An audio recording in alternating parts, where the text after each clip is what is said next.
adherence to the measures by a section of society will certainly not help us achieve the desired results. We must all fight together, irrespective of our social standings in society.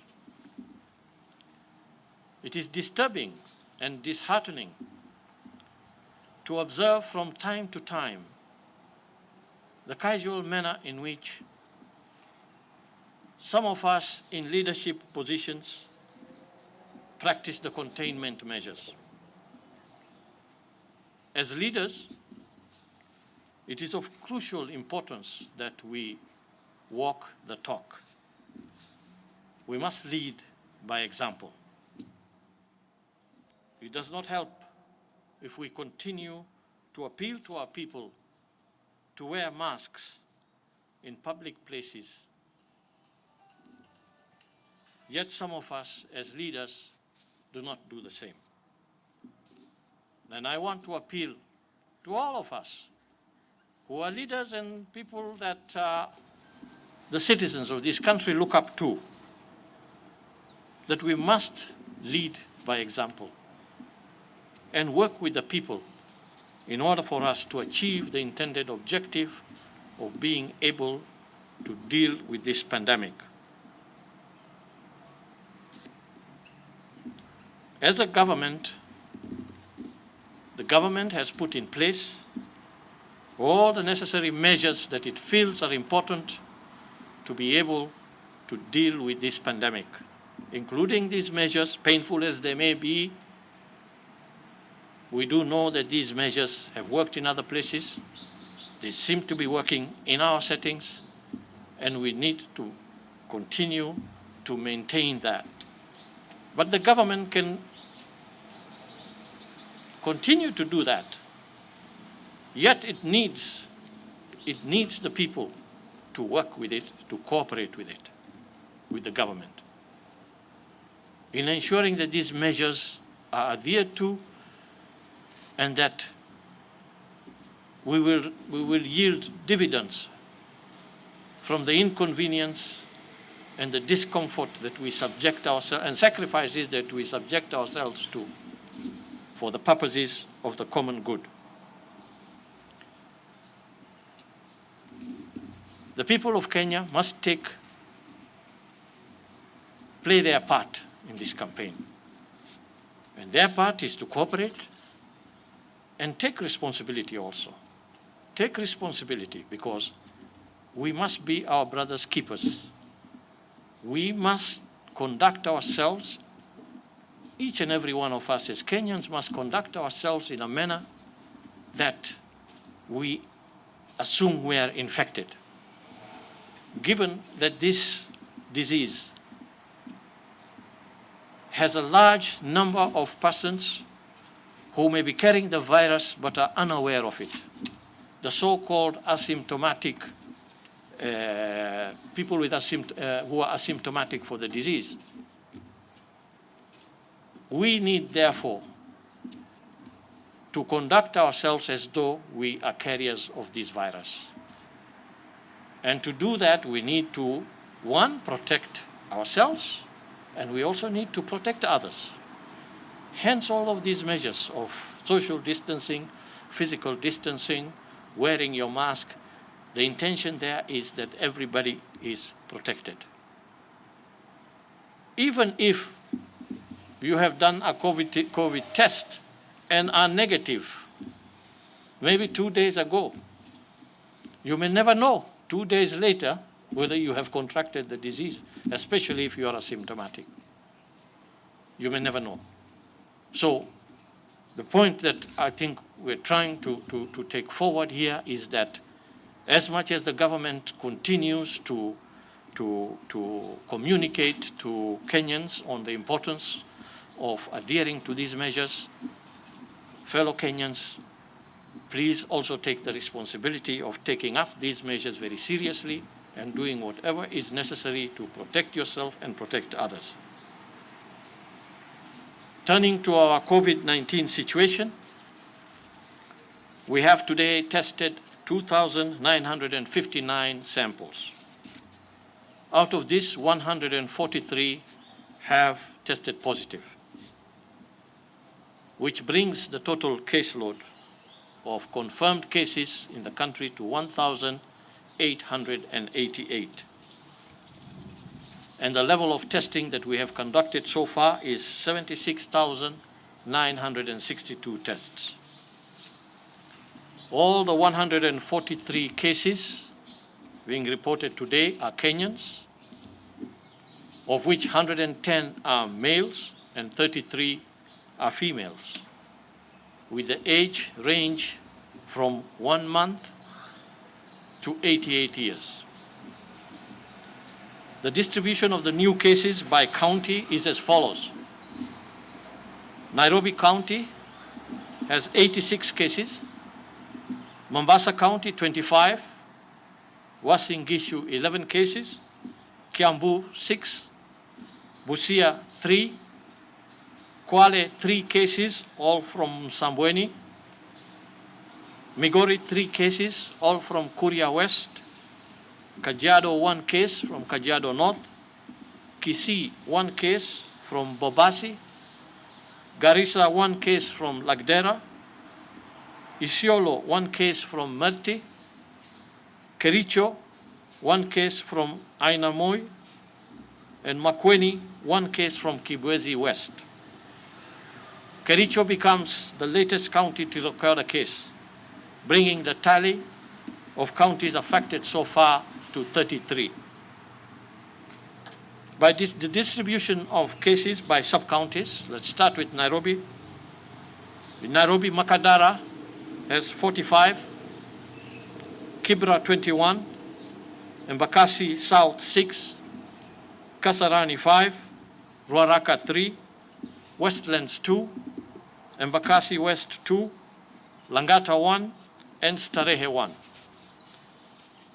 If we look at Mombasa, the 25 cases are from Likoni 11, Mvita 9, Jomvu 2, Nyali 2, and Changamwe 1. In Uasin Gishu, all the 11 cases recorded there are from truck drivers from Tarbo. The cases in Kiambu are from Kabete, 3, 1 each from Juja, Ruiru, and Kiamba. In Busia, the 3 cases are from Alupe Mandatory Quarantine Facility, 2 cases there, and Malaba Point of Entry, 1 case. We are glad to announce that today we have discharged 26 patients from various hospitals, patients who have fully recovered from COVID-19.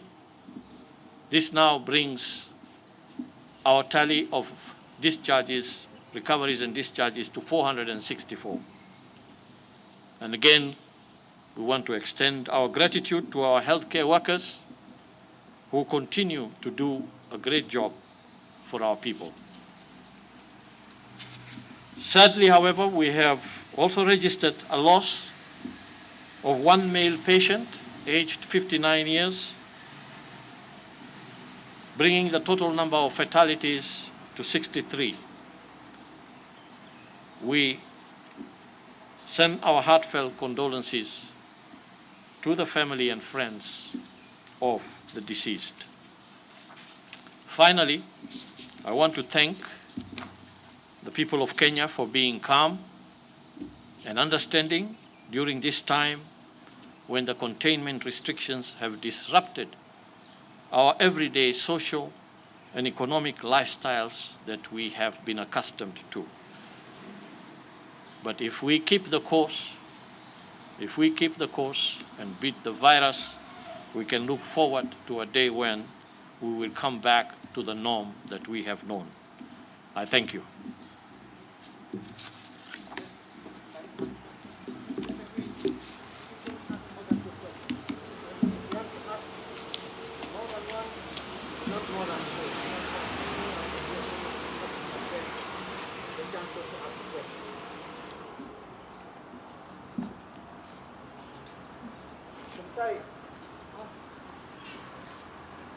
My name is Chumtai going from NTV, and I have two brief questions. Do you have a criteria for when one has been tested, when the results are transmitted? Is it that those that return positive results are given priority? Because we know of a few people who were tested in Mathare 6 days ago, they've still not gotten results, whether positive or negative. So if there is a criteria for returning the results. And then the second one, possibly just give us the numbers regarding the informal settlements. How is the situation now? And just quickly, the issue of the political leaders having meetings. Some are done in the full glare of the cameras. Kenyans who are found in their houses congregating or put on quarantine, are there more stricter measures besides appealing to the political leaders to walk the talk? Are there maybe measures that will be taken on any other leader found congregating?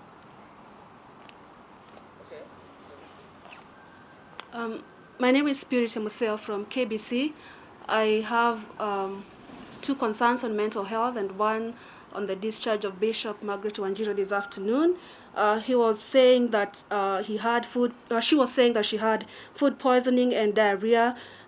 These are the same symptoms she expressed before she went to the hospital and finally tested positive after 2 days. Are these additional symptoms of COVID-19 that we are not aware of?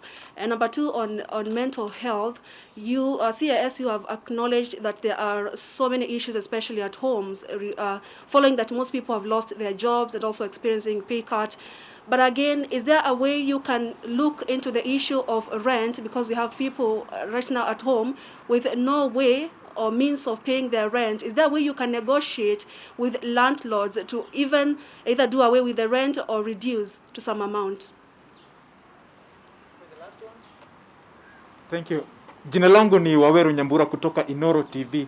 Swali langu kwa Bwana CS ni kuna lile swala la ubaguzi baina ya Wakenya.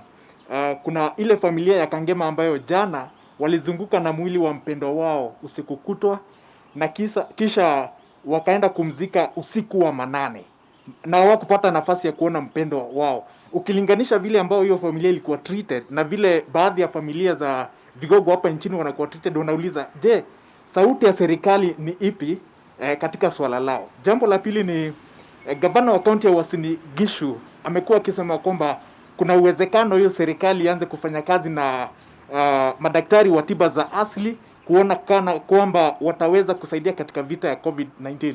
Je, msimamo wa serikali ni upi? Na labda kwa Daktari Amoth, tukiangalia ile mambo ya projection, kwa sababu Wakenya ni kama wameanza kurudi life kama kawaida.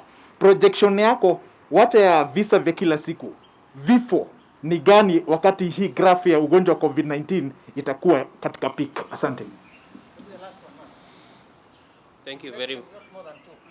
Thank you, Mark Namasa from KTN News. I have a concern about mental health. There is a woman that I know of who has 2 children that have mental health issues. They cannot be admitted in hospital because the hospital is wary of introducing COVID-19 issues. But again, even when she's given over-the-counter medication, she cannot control her children in the house. They get out even during curfew hours. Has government thought about this population segment?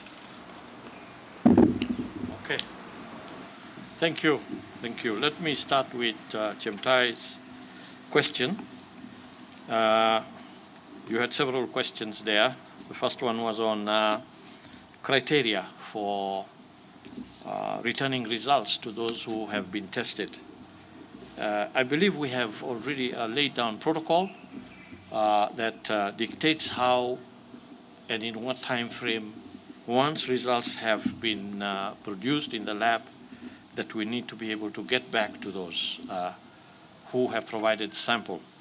As you know, it's very important, particularly for positive cases, because once a case returns positive, it is very, very important, because the rapid response team will then have to spring into action so that they can be able to get to the individual who has tested positive, to be able to provide the necessary support in terms of containing that person, and also begin the process of contact tracing.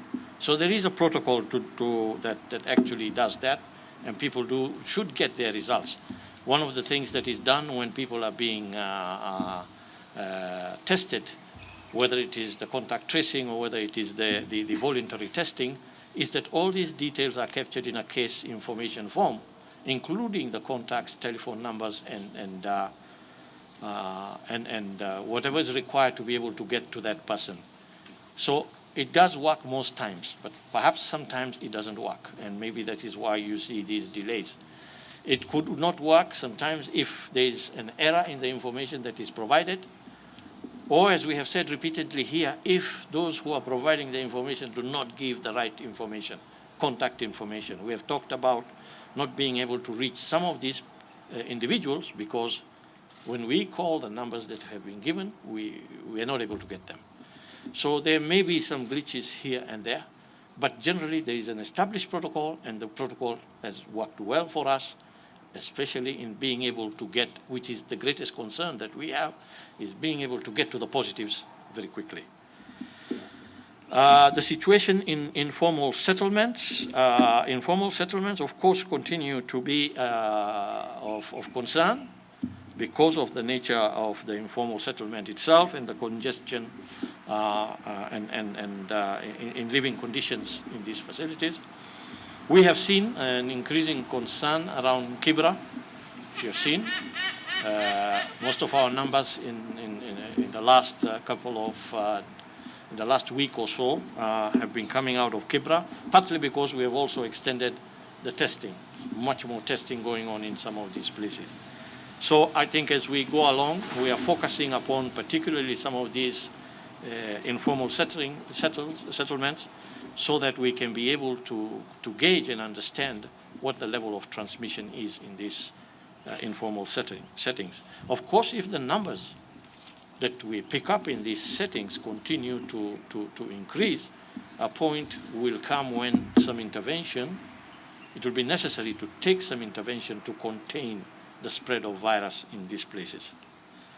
As with respect to the political leaders and what consequences they should bear, I think I would not want to respond on that because we have other sectors that are implementing the measures, and I think we will leave it to those sectors to respond to that. Purity KBC, your question, the first question was regarding Bishop Wanjiru, who you say has tested positive, and I think your concern was the symptoms that she said she had. One of which was diarrhea. I didn't get the second symptom. Diarrhea and? Food poisoning. Food poisoning. The food poisoning is not a symptom. It is a presumption that because I had food poisoning, I got diarrhea. But I can tell you, and Dr. Amot is here too, in fact, diarrhea is now one of those symptoms that COVID-19 causes. GIT problems, it does cause that.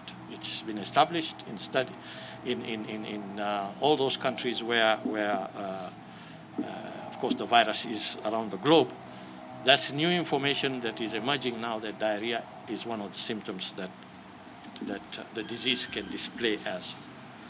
The second question was regarding the condition, the mental stress that all of us are under right now, and particularly those who are more affected than others.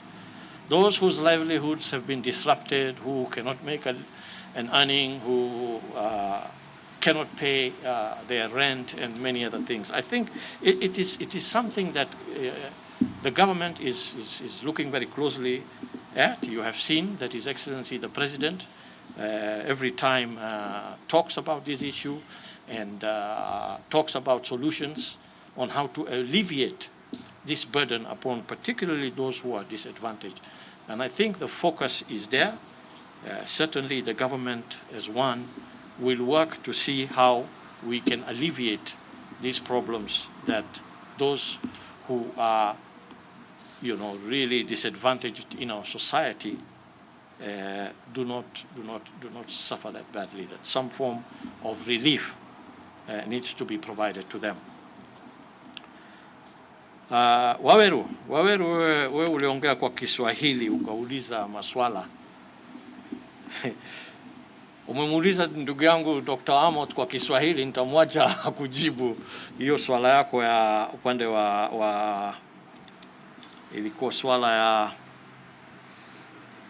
ya projections projections ni ya Amoth. Nilikuwa na projection bwana daktari, lakini pia nilikuwa na lile swali lako la Kangema. Ndio, ulisema kuna ubaguzi kwa vile authorities wana handle wale watu wa chini na wale wakubwa. Nafikiri sio nia ya serikali kufanya hiyo. Kama inaonekana hivyo, sio nia ya serikali. Serikali watu wake wote ni moja kwao. Nasikia? Basi serikali inaweza tuma apology kwa hiyo familia ya Kangema kwa sababu ya vile walizungushwa sana na hatimaye kufanyishwa mazishi wakati wa saa 8 za usiku. Kuna baadhi ya familia wanasema hata mama ya aliyekufa hakuhudhuria mazishi. Wajua tuko katika wakati ngumu sana katika hii pandemic. Na unaijua hatari ya hii pandemic kwa upande wa inaweza kusambazwa rahisi sana, haswa kwenye mtu ambapo ameshafariki. Hiyo body handling yake ni muhimu sana, hiyo body ihandaliwe vizuri, na kuna protocol. Hizo protocol inaweza onekana ni protocol kali sana, lakini protocol imewekwa ili hiyo mwili ikazikwe kwa haraka, ikazikwe kwa haraka. Manake ukiwacha hiyo mili ikae kwa nyumba, itakuwa ukisambaza hiyo virusi kwenye watu wale wako pale. Kwa hivyo hiyo protocol imewekwa na hiyo protocol inafuatwa. Kama inafuatwa kwa njia ambapo sio sawa, hiyo ni kitu kingine ambapo tunaweza kuiangalia, tukajue zaidi ni nini imetokea katika hii kisa. Okay? Pia uliuliza swala upande wa governor wa Uasin Gishu, lakini sikuishika vizuri hiyo. Ilikuwa nini? Unaweza kuirudia? Okay. Dawa ya kienyeji maana. Unajua wakati kama hii tunaweza kujaribu chochote kuona vile kama inaweza kusaidia. Lakini dawa ya kienyeji pia kuna nidhamu vile unaweza kuitumia. Na kuangalia kwamba kama kweli ina manufaa ama haina. Kuna watu wengi wanaweza kusema tunazo dawa ambapo inaweza kupigana na hii COVID-19. Kuna wengine ambapo wanafikiria tu kutengeneza pesa kwa kuuza vitu zao, lakini si tukiwa Wizara wa Afya tunaifanya kazi kwa nidhamu, tunaiangalia kitu gani kweli ina manufaa na tunaweza kuitumia namna gani. Na tuna encourage wale ambapo wanazo madawa ambapo labda inaweza kuwa na manufaa, tufanye na hawa kazi, tuangalie hizo dawa kweli kama inayo manufaa. Unakumbuka kuna madawa zingi, hii ya Madagascar umesikia inaitwa COVID Organics pia. Lakini hizi madawa lazima iangaliwe kwa utafiti safi, ifanywe kwa nidhamu, ijulikane kama hii dawa ina manufaa. Kama ina manufaa inaweza kutumika. Na mental health, okay. Mark, KTN, you asked about mental health and particularly how to deal with people, single mothers who may have children who are affected by mental health. I will leave that together with the projection question for Dr. Amoth, perhaps, to respond to. Thank you, CS. Let me just also add additional information regarding the informal settlements.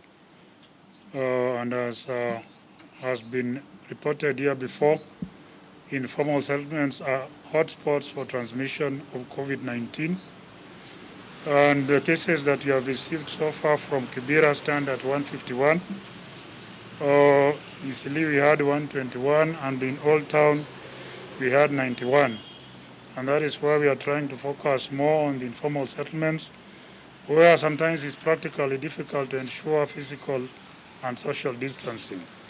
So our message there is more of infection prevention control measures and use of masks to be able to prevent aerosolization of the virus when we cough or sneeze or speak. Of course, the importance of provision of water and sanitation facilities in the informal settlements cannot be underestimated in this fight. Regarding the signs and symptoms of COVID, yes, each and every day we learn new things about COVID-19. As Waziri said, diarrhea and vomiting are now cardinal features of COVID-19 disease, especially in the elderly people and the young people, young children. And it is even postulated that there could be a degree of fecal-oral transmission, though this has not been confirmed. But on that plate also, it is important to note that the elderly also have a different presentation altogether. And many of the elderly people will present with lethargy.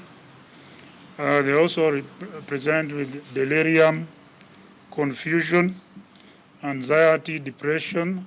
They can have unexplained strokes. Then there is also the loss of the sense of smell or anosmia and loss of sense of taste. They can also get infection in the brain called meningoencephalitis, where the membranous lining of the brain is inflamed together with the brain tissue. Regarding the burials, we have standards and guidelines and protocols that we have developed and we have shared with our counties. And the standards, guidelines, and protocols are cognizant of our cultural practices. So as much as possible, once the body is properly prepared, then the risk is minimal. So there's no justification for doing a burial late in the night. Because once you double pack the body, put it in a coffin or a casket, and you are properly donned with personal protective equipment, then the risk of transmission of COVID to the healthcare workers and members of the family is minimal. Regarding the projections, our case fatality rate stands at 3.8%. And if we pick as the projections indicate in August at about 4,000 to 5,000 cases, then if you take 3.8% of that, it comes to about 160, 180 deaths. Regarding mental health, yes, mental health challenges are very, very apparent during COVID-19 pandemic because of isolation and social distancing, meaning that we don't get into close contact with our families and friends, and therefore there's that loss of the support. That is a hallmark of African culture and behavior. What we are doing is that we have developed again standards, protocols, and guidelines that we have shared with our counties, and we have also brought on board the community health volunteers who are our primary soldiers at the community level to be able to support individuals at the community level. Remember, the community health volunteers are appointed by the members of the community because they know they belong to that particular community. So for this particular case, I would really be interested in knowing where this matter was reported so that we can quickly get into contact with the relevant sub-county health management team to get to see how this family can be supported. Thank you.